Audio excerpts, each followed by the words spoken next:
Туяа Сара хоёр бол найзууд.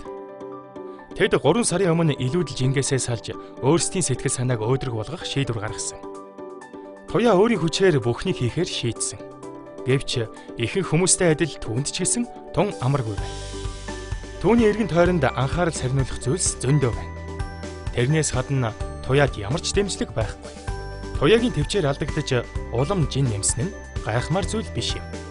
Харин Сара хооллолтын хувийн зөвлөгт хандаж өөртөө ойр байрлах эрүүл амьдралын хэв маягийн клубт зочлохоор шийдэв.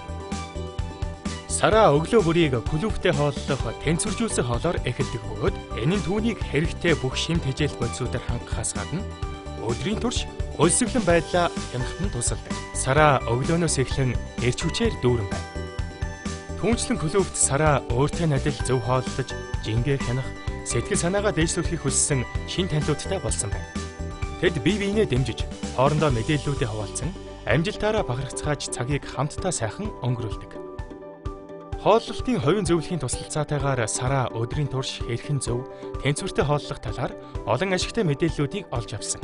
Сара өөрийн хувийн зөвлөгтэй үргэлж холбоотой байдаг бөгөөд түүний ачаар Сарагийн гэр бүл тэнцвэржүүлсэн хоол болон эрүүл амьдралын хэв маягийн талаар бүхнийг мэддэг болсон.